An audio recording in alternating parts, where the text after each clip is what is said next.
Você acompanha a partir de agora TV Saber. Apresentação Gil de Oliveira.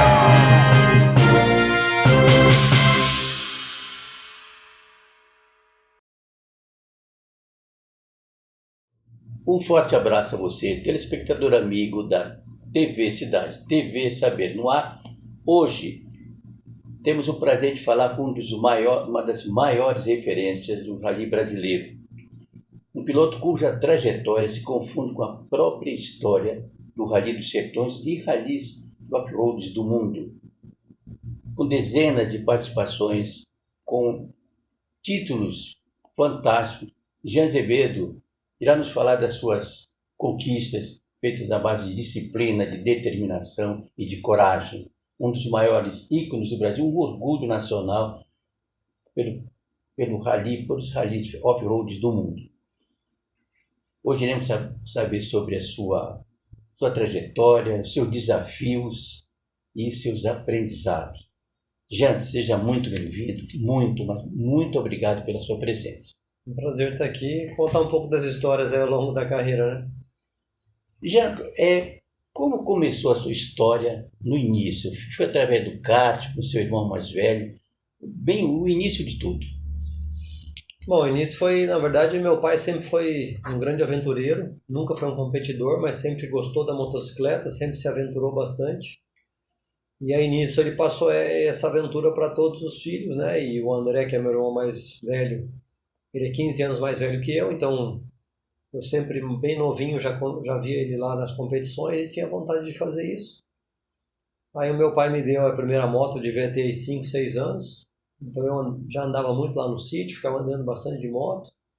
E com 11 para 12 anos eu comecei a competir na motocicleta e nunca mais parei. Aí estou aí já praticamente 40 anos competindo, né? Porque eu faço 52 agora em 2026, então de lá para cá nunca mais parei, passei pelos carros, agora eu estou nos UTVs, mas a maior parte da minha carreira foi com a motocicleta. Você participou no Paris-Dakar, você teve uma média de 18 participações. Como é que foi? Como é que surgiu o convite para você ir para o Paris-Dakar? Eu já corri aqui nas provas do Brasil, então já tinha uma experiência, me destacava aqui nas provas. E a equipe pioneira que participou, que desbravou o Dakar para os brasileiros, foi do André e do Clever, né? Que na época eles estavam competindo, eram os únicos brasileiros competindo, abriram as portas do Dakar para os outros pilotos. E aí eu já despontando, venci meu primeiro Rally dos Sertões em 1995. E aí surgiu o convite para ir lá em 96, foi a minha estreia no Dakar. Antes do Dakar, entre os Sertões e o Dakar, eu fiz uma prova nos Estados Unidos, em agosto de 95. E estreiei no Dakar em janeiro de 96. Aí de lá para frente foram 18 participações, né? Foram 15 de moto e 3 de carro. Aí na moto eu fui 3 vezes campeão da categoria. Na geral, meu melhor resultado é o quinto, que é o melhor resultado da história do Brasil até hoje na motocicleta. Venci etapas, que também nenhum outro brasileiro venceu até hoje na motocicleta. Depois, quando eu fui para o carro, no primeiro ano eu fui o melhor estreante na categoria carro. Só que daí o orçamento no carro era um orçamento muito alto, você tinha que ter muito dinheiro para ser competitivo. E eu acabei voltando para a moto, fiquei mais uns anos de moto. E depois eu parei, né, a última edição do Dakar que eu fiz foi em 2016, de lá para cá eu estou focando nas corridas só aqui no Brasil. O Dakar, qual que era sempre foi uma competição muito difícil. Quais eram os maiores obstáculos que você considera? O Dakar é uma corrida contra você mesmo, né? A principal adversário é você, porque é uma corrida que te eleva nos limites da parte física, mental e dos equipamentos, né? Então você é uma superação. Então cada Dakar que você vai, você acaba vendo que o teu limite é diferente. Você tem que estar sempre superando. Então hoje em dia eu nem sei como é que está a prova, porque a prova, quando eu participei as primeiras 10 vezes, era no trajeto original, que era no norte da África. E aí era muito precário, né? Tudo era muito precário, então você dormia mal, comia mal, andava muitos quilômetros por dia. Exigência física ao máximo, mental também, porque tinha sempre aquele risco de você ter um atentado, né, uma briga lá entre tribos, foi até por isso que o Dakar saiu do norte da África. Em 2009 ele veio para a América do Sul, ficou aqui na América do Sul. Quando chegou na América do Sul ele já aliviou um pouco essa dificuldade toda, Tensão toda. já melhorou, porque já não tinha tensão, né? A própria prova em si ficou um pouco mais tranquila, e já faz alguns anos que ela está na Arábia Saudita, e essa época, né, de Arábia Saudita eu não peguei, porque eu parei de correr em 2016, ela foi para a Arábia Saudita em 2020. Então eu não sei, pelos relatos que eu ouço, é que a prova continua sendo uma prova dura, mas é mais tranquila, porque você tem bons acampamentos, você dorme bem. Hoje em dia os pilotos têm todos os motorhomes para ficar dentro, na minha época era tudo barraca, você come bem. Então assim, ainda é uma prova de superação, ainda é uma prova que te exige o máximo, mas eu acredito que não é mais, pelo menos pela experiência que eu tive na América do Sul, e agora pelo que eu ouço de relatos, não é mais aquela dificuldade extrema como era o trajeto original, né, que normalmente largava na Europa e terminava em Dakar. Na África, então, tinha também o problema de alguns povos, que existia um conflito entre povos, não é? E você chegou a passar por essa situação? Passamos algumas vezes, né? Então, sempre tinha esse risco, sempre tinha esses conflitos, até que em 2008, né, todos os pilotos do mundo estavam reunidos em Lisboa, Portugal, para fazer a largada lá. E no último momento a prova foi cancelada, porque tinha um risco de atentado terrorista, e a organização resolveu cancelar a prova, e ali foi a gota d'água para ela não acontecer mais no norte da África. Então a partir de 2009 ela veio para a América do Sul, então era um Dakar que nem passava mais pela África, né? Ela ficou por aqui por 11 anos na América do Sul. Então a gente andou Argentina, Chile, Peru, Bolívia, explorou muito esses países na América do Sul. Chegou uma hora que saturou, né, porque não tinha mais onde andar, já estava todo mundo conhecendo os lugares, as regiões, e aí eles fecharam esse acordo com a Arábia Saudita, que foi para lá em 2020, e até hoje ainda continua lá. Essas corridas de moto, por exemplo, alguma vez quebrou a sua moto? Como que era, por exemplo? Era você e a moto, exclusivamente. Você, a moto não tinha, por exemplo, mecânico. Você saía, por exemplo, de um determinado ponto, esse percurso, o Paris-Dakar de moto, é um percurso pré-determinado? Era assim que funcionava? Sim, você tem as etapas diárias, né? Então você tem o lugar onde você larga e o lugar onde você tem que chegar. E você tem que fazer esse percurso. Durante o dia sou eu e a moto. Quando eu chego no final do dia eu tenho o mecânico, que no caso da moto o meu mecânico era o Geraldo Lima, que ficou comigo por mais de 20 anos. Então eu fazia o trecho durante o dia, chegava à noite, ele assumia, né, o papel, ele fazia a revisão da moto para o dia seguinte, a não ser quando é etapa maratona. A etapa maratona é uma etapa que você chega no final do dia e os veículos ficam em parque fechado. Então ali não pode existir manutenção externa. Eu, quando chego, tenho ali 1 hora para trabalhar na moto e depois ela fica em parque fechado e ninguém mais põe a mão.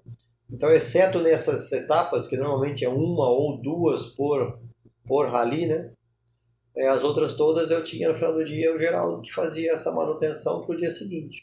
Então eram etapas duras, longas, que a moto chegava e demandava uma manutenção bem, né, uma manutenção geral para deixar ela inteira, para eu poder no dia seguinte tirar o máximo de novo do equipamento. Você corria pela Petrobras? Isso, nessa época aí do Dakar original, eu corria pela Petrobras, que era o trajeto, né, como eu falei, Europa, norte da África, terminando em Dakar. E depois, quando a prova veio para a América do Sul, eu corri os primeiros anos de carro pela Petrobras. E depois, quando eu voltei para a moto, eu já voltei pela equipe Honda. E aí eu corri mais alguns anos de equipe Honda lá no Dakar. Já numa corrida de moto, um rally tão perigoso quanto o Dakar, o que é mais fundamental? A velocidade ou a experiência? É a soma, né? Porque você tem que ser rápido, é uma prova contra o relógio, então o piloto mais rápido é aquele que vai ganhar a prova, é a soma dos dias. Então, se eu for mais rápido hoje, é óbvio que tem uma estratégia, eu não preciso ser rápido todos os dias, mas eu preciso estar sempre ali entre os primeiros. Então, a velocidade conta muito, mas eu não posso também correr riscos, né? Porque são provas longas, são provas de inicialmente 3 semanas, depois viraram 2 semanas, mas são provas aí de entre 8 e 12 mil quilômetros. Então a velocidade é o que vai demandar para você ser campeão, mas existe uma estratégia e nem todos os dias você anda no seu limite. Então a experiência também conta muito nesse tipo de prova, mas sempre é a soma, né? É o equilibrar a velocidade com a experiência para você conseguir chegar no final disputando a vitória. Quer dizer, você também preservar de certa forma a moto, tem como? Tem. A moto é o veículo de todas as categorias que existe lá, né? Que é moto, TV, carro, caminhão. A moto é a que, vamos dizer assim, precisa ser menos preservada, é a que mais resistente, mas também não aguenta todos os dias no máximo. Então você tem que saber preservar o equipamento, né? Hoje mesmo eu corro na categoria UTV, é um equipamento que é mais frágil, então ele tem mais coisas para dar problema, então a administração, você conseguir saber a hora de acelerar e saber a hora de poupar faz mais diferença ainda do que era quando era na moto. E a sua participação no carro de Paris-Dakar, como é que foi? Foi a primeira vez em 2009, foi quando eu fui o melhor estreante da prova, foi bom, né? Depois participei de novo em 10 e em 12. Aí foi quando eu comecei a sofrer um pouquinho, porque a categoria carros ela demanda muito investimento, né? Tudo é muito caro, e o orçamento que eu tinha, ele não era um orçamento que eu poderia fazer as coisas como teria que ser feitas. Eu não conseguia ter o melhor carro, não conseguiria trocar as peças diariamente que ele demandava, e aí eu comecei a sofrer um pouco com isso, porque eu sabia que eu tinha condições de disputar, mas eu não tinha o budget necessário para estar lá. E aí foi quando eu resolvi voltar para a moto. Então eu fiz o Dakar 9, 10 e 12. O 11, como eu não tinha um carro muito bom, eu voltei para a moto, fiz uma participação de moto em 2011. Daí voltei, tentei de novo no carro em 2012 e eu vi que não adiantava eu ficar dando murro em ponta de faca, né? Porque eu não tinha o orçamento necessário para ter um carro de ponta. Aí eu acabei voltando para a moto, de 12 para 13. Foi quando eu voltei e entrei na equipe Honda. E fiquei competindo até 2022, que foi quando eu aposentei da categoria motos. Aí em 23 eu passei a estar na categoria UTV. Jean, por exemplo, na Fórmula 1, na época de Fittipaldi, na época de Ayrton Senna, sempre tiveram aqueles grandes adversários, os grandes tipo Ayrton Senna, Jack Stewart, tanta gente. Na sua época, você foi considerado um ícone até hoje. Quem foi o seu maior adversário? Piloto? Então, é que na moto eu fiquei por algumas gerações, vamos dizer assim, né? Porque eu comecei muito cedo e fiquei até 48 anos na moto. Então eu peguei gerações diferentes com adversários diferentes. Então tem os adversários de cada geração, né? Então, no primeiro momento, aqui no Brasil era talvez o Juca Bala, que era um grande adversário que eu tinha. Depois eu voltei num outro momento mais para frente, o Zé Hélio, que hoje até inclusive é um adversário na categoria UTV. Nós estamos juntos ainda, ele é um pouco mais novo que eu. E depois, no terceiro momento, é a terceira geração que eu peguei dentro da categoria motos. Aí foi o Tunico, que é um piloto que era meu companheiro na Honda, que acabou falecendo. Depois tive outros, o Bicinho, o Gregório, que são outros pilotos que eu tinha ali na Honda. Mas então eu peguei gerações diferentes. E lá na Europa, acho que a geração que era a que eu estava mais forte, que foi antes de eu ir para a categoria carros, ali que foi entre 2003 e 2007, onde eu conseguia realmente disputar na ponta lá do Paris-Dakar. Aí eram os europeus, né? Eram franceses, italianos, espanhóis, sempre eram os pilotos que eram mais rápidos da prova. Você é considerado Mad Max brasileiro dentro da moto. Como é que você recebeu esse título? Talvez por ter ficado tanto tempo, né? Porque o piloto de moto, a vida útil dele, imagino que assim, ele é competitivo de andar na ponta até por volta de 37, 39 anos, e eu fiquei conseguindo levar essa carreira até os 48, né? Tanto que eu fui pro carro, quando eu fui pro carro eu tinha 33, e eu não imaginava que eu fosse voltar pra moto, porque como eu comecei muito cedo, eu já estava cansado, né? A demanda física da moto é muito intensa, então você tem que estar muito preparado, e eu já estava um pouco cansado, e acabou que eu cheguei no carro, vi que eu não tinha um orçamento para fazer um plano competitivo e acabei voltando para a moto e ficando mais muitos anos, né? Então talvez foi essa a carreira duradoura que deu esse apelido. Criou. Você sabe, o Jean fala de carro. Aqui em Taubaté tinha o Rally dos Bandeirantes. E, apenas uma curiosidade, teve uma época que nós fomos acompanhar o Jean Azevedo num treino e havia chovido. Era uma pista, era uma fazenda, que apenas terra e lama. Então o Jean me convidou, eu estava com cinegrafista e tal, para dar uma volta no carro. Simplesmente, entendeu? Ele saiu a 140, 150 e tinha uma curva a 90 graus.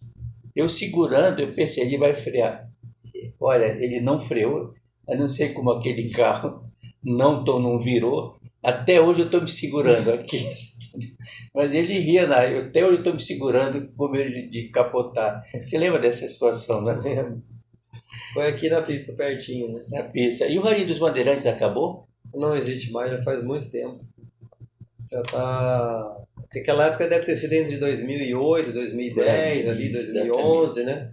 Ele não existe há, sei lá, vou te falar que há mais de 10 anos que ele não existe. É uma pena. Já o Dakar sempre acontecia próximo ao Ano Novo, a Natal, Ano Novo, Réveillon. Por alguns Réveillons você passou longe da sua família?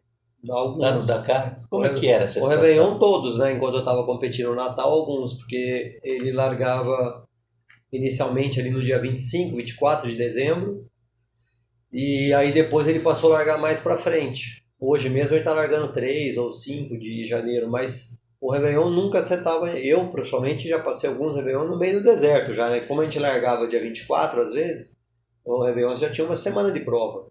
Então, ele já estava lá no Marrocos, entrando na Mauritânia, e depois mais para frente ele largava no Réveillon. Agora que ele está dando essa folguinha aí, mas mesmo assim, mesmo se eu for correr uma prova do Dakar que vai largar entre 3 e 5, no Réveillon eu já estou fora de casa, né? Então é uma tradição do Dakar de ser a largada no final do ano, né? Você sempre está fora, no Natal inicialmente, Natal e Réveillon, depois só Réveillon. Mas para mim sempre foi duro, né? Porque como eu fiquei muito tempo correndo Dakar, então meus filhos nasceram e inicialmente eu nem passava as festas de final de ano com eles, né? Então eu só fui começar a ter esse contato, né, com o final de ano, porque era tensão, era preocupação, eu já estava lá preparando tudo, então eu nem comemorava o final de ano, vamos dizer assim, né? Não tinha essa comemoração. E eu fui começar a ter isso só em 2017, que foi o primeiro ano que eu não corri Dakar, ou seja, a minha filha já tinha 13 anos e meu filho 10 anos quando eu fui começar a passar Natal e Ano Novo com eles. Você falou que quando você tinha uma idade, você era um garoto, seu pai te deu uma moto. Os seus filhos, você já presenteou com as motos para ele dar continuidade ao Jean Azevedo nas pistas? Mas não, assim, tanto a minha filha quanto o meu filho tiveram moto logo cedo, andaram, mas não para competição. Aqui no Brasil, eu que estou a vida toda na competição, né, tive a oportunidade de ter patrocinadores, apoiadores que conseguiram, me ajudaram. É óbvio que eu preciso ter resultado para ter, né, apoiador. Mas eles me ajudaram muito a eu manter a minha carreira, fortalecer a minha carreira, chegar onde eu cheguei. Eu sou muito grato a todos eles. Mas a gente sabe que no Brasil é difícil, né? Você tem pouco incentivo ao esporte aqui no Brasil, que não seja lá o futebol e alguns outros que estão na mídia. Então, pelo tudo que eu sofri ao longo da carreira, eu sempre falei para eles, eu falei assim, olha, infelizmente no Brasil, o esporte que eu amo, né? Ele é pouco divulgado e tem pouco apoio. Então você depender de sobreviver do esporte é muito difícil aqui no Brasil. Então eles estão, né? Tanto a minha filha quanto o meu filho hoje já estão na faculdade, então a prioridade é o estudo, né? A minha filha, eu tenho certeza que acho que é muito difícil vir para o lado da competição. Talvez o meu filho até venha no futuro, porque ele já competiu na categoria UTV quando era mais novo. Mas se ele vier, vai ser com a condição dele ele já tem uma condição de vida melhor, porque não dá para ficar dependendo de patrocinador aqui no Brasil, porque o risco é muito alto de você não conseguir se manter, né? Então você, mesmo às vezes você sendo o número 1, você vencendo as competições, você ainda tem dificuldade de ter patrocínio. Esse patrocínio, essa questão de patrocínio, aqui no Brasil. Na Europa, por exemplo, é diferente daqui? Qualquer lugar, Europa, Estados Unidos, tem muito mais apoio porque tem muito mais divulgação, né? Então, aqui no Brasil, como o futebol é muito forte, ele toma, sei lá, 85% da divulgação dos esportes. Aí vem ali vôlei, vem outro esporte ali, um tênis, né? E aí o nosso esporte, que é o off-road, seja de moto ou seja de carro, porque mesmo a Fórmula 1, quando a gente falava lá atrás, você tinha uma exposição maior quando tinha Emerson, Piquet, Senna, campeões do mundo, você trazia uma exposição maior para o Brasil. Hoje em dia, você não tem mais um piloto brasileiro. Agora, nós ficamos um período sem piloto brasileiro na Fórmula 1, que daí você nem gerava esse interesse. Agora nós voltamos a ter um piloto brasileiro, que é a esperança é que ele, em algum momento, ele comece a disputar a ponta, mas hoje em dia ainda está andando mais para trás. Então, mesmo a Fórmula 1, que seria um esporte a motor, que tinha uma exposição maior, foi perdendo, né? E então, assim, infelizmente, no Brasil, as corridas, né, de esporte a motor, principalmente no off-road, tem pouco espaço na mídia, e é óbvio que se ela tem pouco espaço na mídia, ela tem pouco investimento. Jean, devido às suas grandes vitórias, em algum momento você foi convidado por alguma equipe europeia para correr na Europa? Não, porque é outro problema que vamos dizer assim, o sul-americano do modo geral, mas o brasileiro um pouco mais, tem da panelinha, entendeu? Então, se você vai nos Estados Unidos, a panelinha é para ter piloto americano. Se você vai na Europa, aí fica aquela panelinha fechada para piloto europeu. Então, né, como eu te falei, na época que eu estava super bem na motocicleta, que foi entre 2003 e 2008,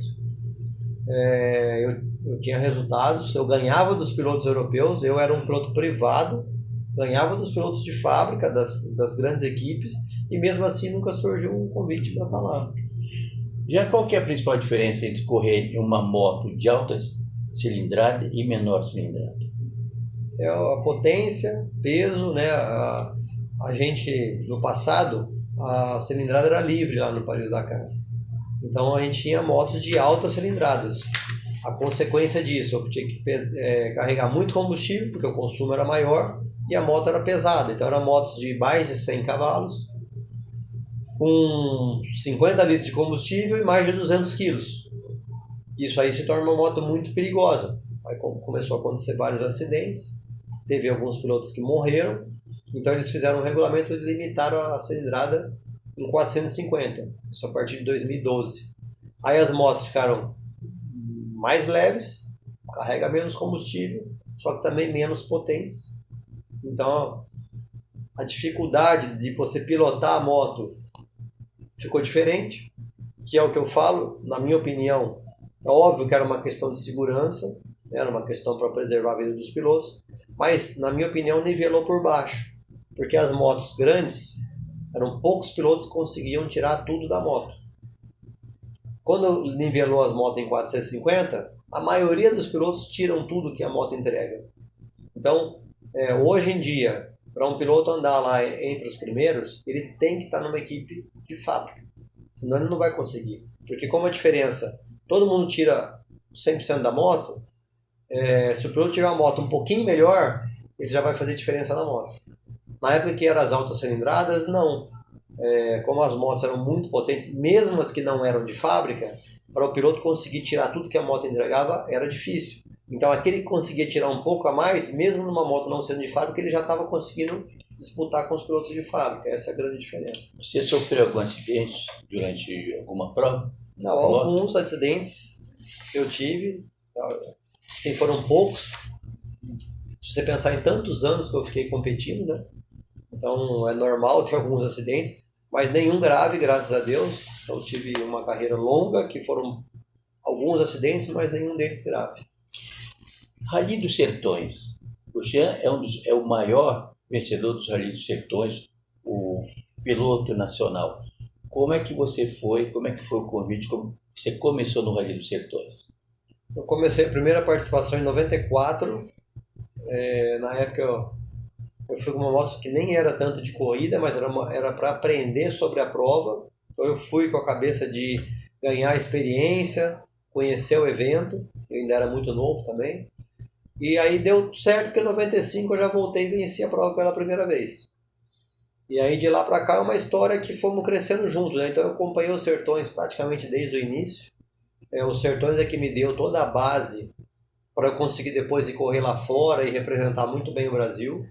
E a gente foi em paralelo. Então, assim, eu digo que os Sertões é a prova que sim, mora no coração, né? Porque a gente foi... Eu vi a evolução dos Sertões, os Sertões foi quem me ajudou. Eu vi a profissionalização dos Sertões, porque ela começou como uma prova bem amadora, com pouco investimento. Depois ela foi crescendo e hoje ela está uma prova gigante a nível mundial, né? Então é uma prova muito prazerosa, ela tem a medida certa de exigência com prazer. Como eu falei, o Dakar às vezes ela é muito exigente que você perde um pouco o prazer de estar lá. E o Sertões não, o Sertões ele faz esse balanço bem feito, então assim, ao mesmo tempo que ela é uma prova exigente, que tira dos pilotos e das máquinas, ela também é uma prova prazerosa. Então, se eu ainda até hoje ser o maior campeão do Rally dos Sertões para mim é uma honra e tô lá ainda, né? Ainda não estou mais de moto, tô na categoria UTV, mas ainda estou buscando aí tentando vencer mais algumas vezes. O Rally dos Sertões ele varia de ano para ano. Quantos dias? Qual que é o percurso? Começa em Goiânia e o término são 8 dias de corridas? São 8 dias. São de cidades variadas. O mesmo início também não quer dizer que vai começar em Goiânia sempre, né? Já começou em várias cidades. Então o início e o término pode alterar todo ano, se for o caso. Goiânia, nós ficamos muitos anos largando lá. Aí ficou um período sem largar em Goiânia e, por um acaso, esse ano nós voltamos a largar em Goiânia de novo, né? Esse ano nós fizemos Goiânia-Maceió, 8 etapas.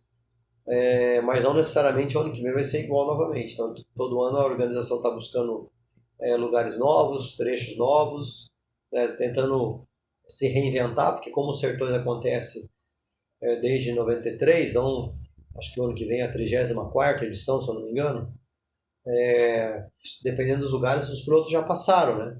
Então eles ficam tentando se reinventar, buscar lugares novos, então não necessariamente vai largar em Goiânia e chegar em Maceió novamente, isso aí pode todo ano alterar.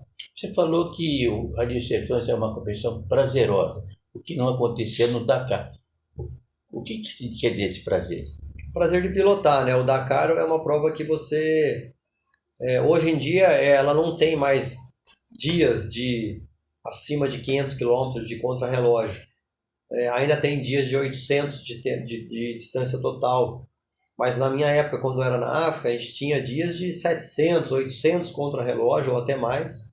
E tinha dias de você fazer entre o especial, que a gente chama, que é o que está contra-relógio, somando ao deslocamento, que é você só desloca, você tinha dias aí de mais de 1.000 km para andar. Então imagina você largando de manhã muito frio, aí à tarde muito calor, fazendo 1.000 e poucos quilômetros por dia, comendo mal, dormindo mal. Então isso aí acaba te levando num limite que em algum momento passa do ponto do prazer, né? E aí os Sertões não acontece isso. Jean, e o preparo físico para uma corrida? Não só o preparo físico, o preparo mental para uma participação, vamos dizer, agora no Rally dos Sertões. Como é que você atua nesse sentido?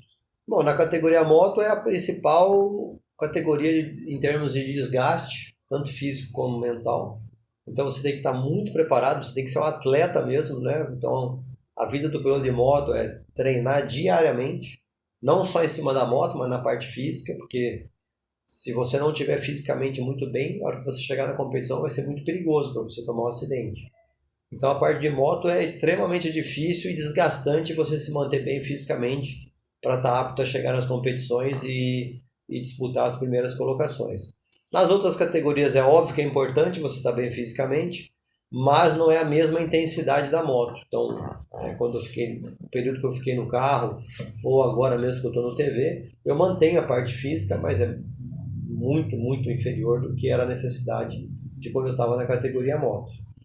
Em 2024, o Jean ele foi homenageado com o Hall da Fama do Rally dos Sertões, pelas suas conquistas. Como é que você recebeu essa homenagem? Uma grande homenagem. Me deixou muito feliz, né? Porque eles criaram o Hall da Fama e, poxa, eu ser logo o primeiro a a receber esse título, né? Eles fizeram um quadro bem legal que está lá em casa, com uma foto minha. E, sim, assim, é óbvio que isso, eu cheguei nessa conquista por causa de toda a história que eu tive com os Sertões. E como eu falei, assim, a gente vive em paralelo, né? Eu e o Rally dos Sertões, porque a gente nunca parou de evoluir e poder ser homenageado depois de tantos anos, né? Foi muito legal e fiquei muito feliz com essa homenagem. Já, e a família? Por exemplo, a preocupação da família quando você sai para uma competição dessa? Com certeza é alta, né? Principalmente quando está na categoria moto, que sabe que o risco do acidente é maior e se acontecer o acidente, o risco de ter uma fratura, enfim, ter uma condição pior é grande. Então, no início era minha mãe, depois era minha mãe e minha esposa, depois minha mãe e meus filhos, né? Enfim, quem está junto ali, quando fica aqui acompanhando o que está acontecendo lá, realmente deve ser uma tensão. Eu não passei por isso ainda, né? Mas deve ser uma tensão muito grande, porque às vezes você está no meio do deserto, sem comunicação, você não sabe o que está acontecendo, você fica naquela expectativa. Hoje em dia a tecnologia é muito avançada, então eu consigo hoje em dia entrar num aplicativo que eu vejo aonde o piloto está naquele exato momento. Então hoje em dia é muito mais tranquilo de você acompanhar o piloto lá ao longo do dia que ele está competindo. Você sabe se ele parou, se não parou, onde ele está, mas antigamente não tinha informação nenhuma, né? Então, com certeza, para quem ficava, devia ser uma tensão grande. Exatamente. Você correu no Atacama, no Chile, o deserto do Atacama, que é considerado o deserto mais seco do mundo. E era assim, é um deserto de muita dificuldade, dunas, entendeu? Como é que foi essa participação sua? O Atacama eu tive bastante experiência, porque além de eu correr a prova do Atacama, a partir de 2003, como no Brasil não tem um deserto para a gente treinar, a partir de 2003 eu fui por 11 anos consecutivos treinar no Atacama quando eu ia me preparar para o Paris-Dakar. Então, eu vivi muito tempo no Atacama, porque além das competições do Rally Atacama eu também passava um período treinando. E é um deserto incrível, né? Ele tem, como você falou, tem areia, tem pedra. Na verdade, ele tem muito mais pedra do que areia, mas ele tem as regiões de dunas. Dependendo de onde você está, você tem altitude, né? Porque você vai subindo no pré-Andes.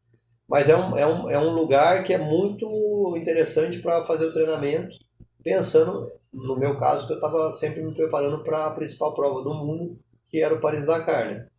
Então ali eu achei uma condição de treino mais próxima do Brasil e mais real que eu enfrentava no Dakar. Por isso que eu fui para lá muitas vezes, que o europeu treina normalmente o europeu vai para o Marrocos treinar, mas para a gente sair daqui no Marrocos treinar era muito longe. Então essa condição do Atacama me ajudou muito.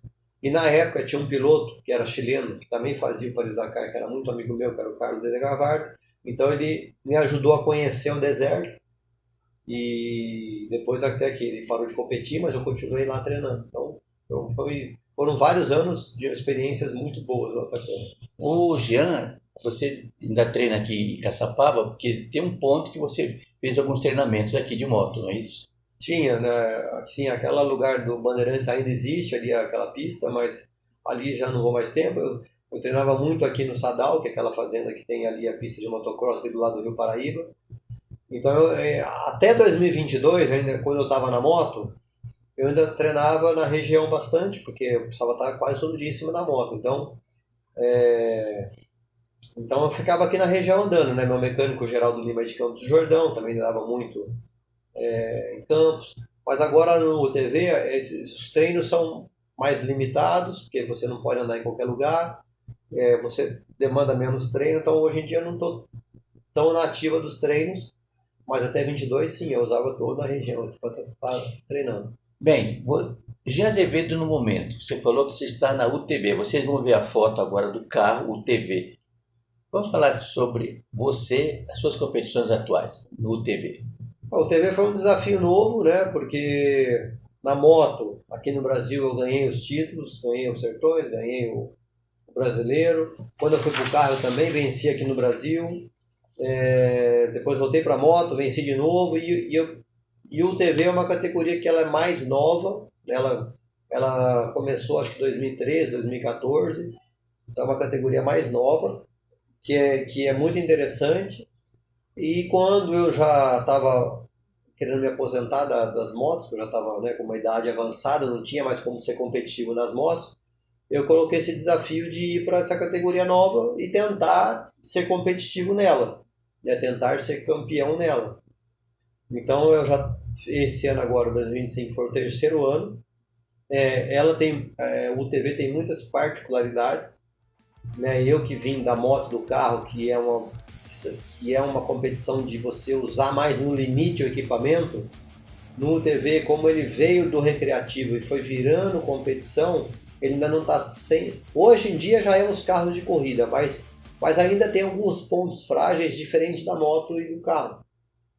Então, assim, esses 3 anos, cada ano eu acho que a gente vai entendendo coisas diferentes, e eu espero agora, assim, já ganhei etapa, já tive ali sempre disputando na ponta, mas nunca consegui ser campeão e nem ganhar o Rally dos Sertões nessa categoria.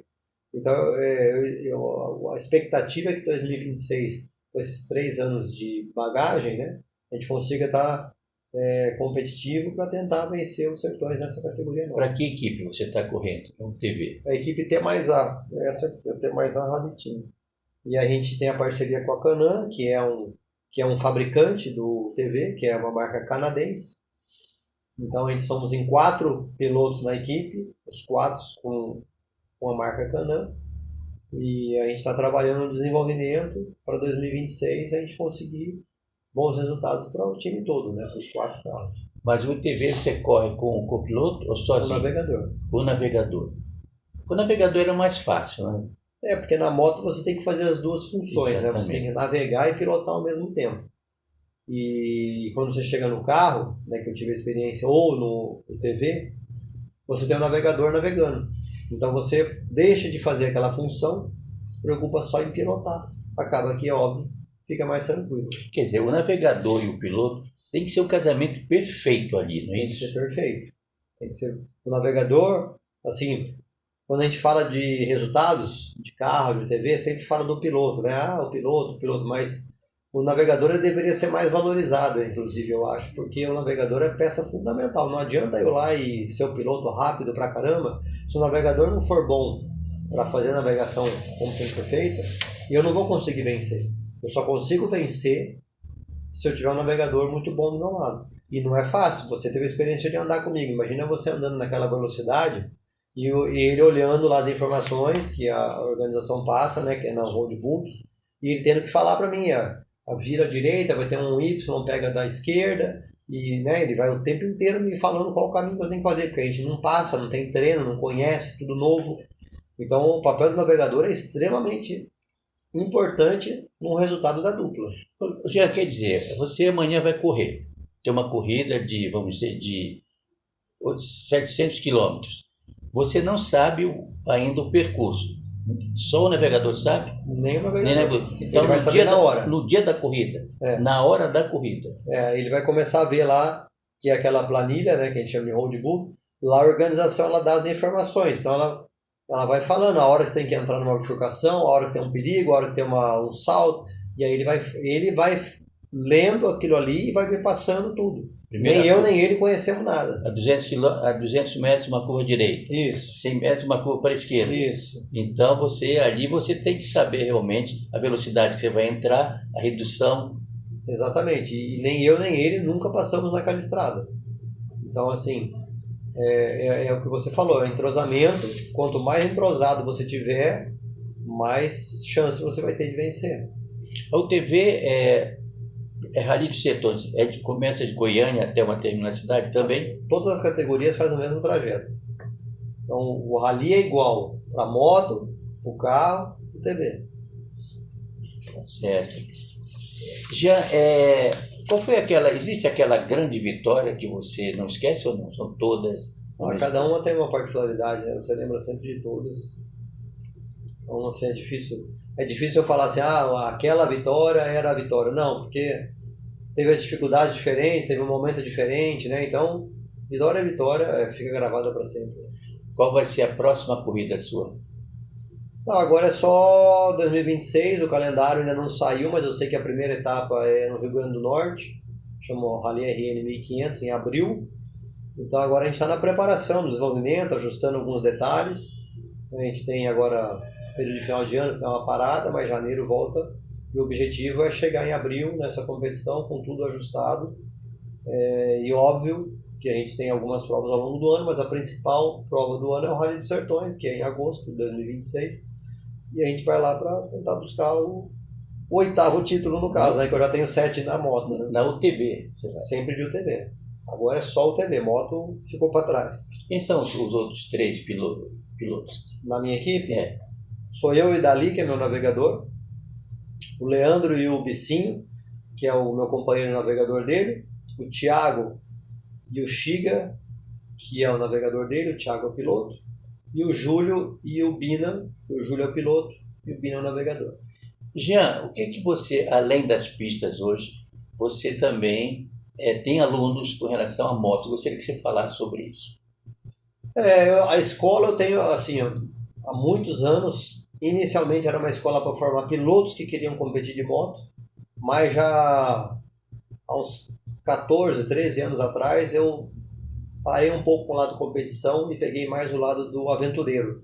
Então hoje é um curso de pilotagem, onde aqueles aventureiros que têm uma Big Trail, que são as motos de altas cilindradas para fazer grandes viagens, que querem também se aventurar um pouco às vezes pela terra, porque é o que eu falo, né? Para você chegar nos lugares mais legais da viagem, você só chega pela terra, dificilmente o asfalto vai chegar lá. Então eles me procuram para fazer um curso, para pegar técnicas de condução da motocicleta no off-road, e a gente faz um curso e depois eles saem para as viagens. Então já faz muitos anos que eu estou fazendo isso, eu não estou mais preparando pilotos, não tem mais pilotos que vêm treinar comigo para ser piloto profissional, mas tem esses aventureiros que, se eu for ver aí, nesses anos todos, já passaram mais de 1000 alunos pela escola. Que bom. Jean, para encerrar, eu gostaria que você deixasse uma mensagem para quem nos assiste. Bom, corra atrás dos seus sonhos, né? Como eu falei, o meu sonho era ser piloto de off-road aqui no Brasil, piloto de rally. No Brasil existe uma dificuldade muito grande de você ter apoio para tudo isso, e eu sempre acreditei no meu sonho, sempre corri atrás. Óbvio que nem tudo foi alegria, teve os altos e baixos, às vezes você dá um passo para trás para dar 2 para frente, mas eu consegui realizar todos os sonhos, consegui ser campeão aqui no Brasil, consegui ser campeão fora do Brasil, estou até hoje, né, como eu falei, uma carreira de 40 anos, então independente de qual área que seja, corra atrás dos seus sonhos, corra atrás dos seus objetivos, que com certeza, com muita dedicação, você consegue chegar lá. E como encontrar Jean Azevedo? Bom, eu tenho o Instagram, que é Jean Azevedo Piloto. Então, quem quiser seguir nas redes sociais ali vai acompanhar na hora que está em competição, treinamento, desenvolvimento. Então, Jean Azevedo Piloto. Eu não sou muito de rede social, mas eu abasteço ela ali quando eu estou fazendo algum evento. E a competição, assim, o rally, como eu falei, aqui no Brasil ele é pouco divulgado, ele aparece pouco na TV, então é mais difícil de você se achar, mas se buscar pela internet lá, o Rally dos Sertões ou outro rally, vai acabar conseguindo ver alguma imagem, algum vídeo sobre a competição. Jean, queremos agradecer a sua participação, ele foi extremamente importante, e esperamos que futuramente você volte para falar sobre suas novas conquistas, suas novas vitórias. Legal, eu agradeço aí o convite, agradeço por poder estar contando um pouquinho de história da minha carreira, e no futuro eu volto aqui para contar como é que está essa novidade do UTV, né? Se eu já consegui vencer ou não. Exatamente. No desafio vai ser em abril, não é isso? Abril é a primeira prova, abril é a primeira do campeonato, que é o Campeonato Brasileiro, são 6 provas o ano que vem, se eu não me engano, e dentro das 6 provas tem o Rally dos Sertões, que é a principal do campeonato. Então, ano que vem tem esse calendário aí de 6 provas no ano. Que ótimo. Bem, conversamos com Jean Azevedo, a maior referência do rally nacional, dos grandes orgulhos do esporte brasileiro, no rally nacional e também do off-road por esse mundo afora. TV Saber chega ao seu final, agradecemos o carinho da sua atenção, da sua sintonia, da sua audiência. Estaremos de volta na próxima semana.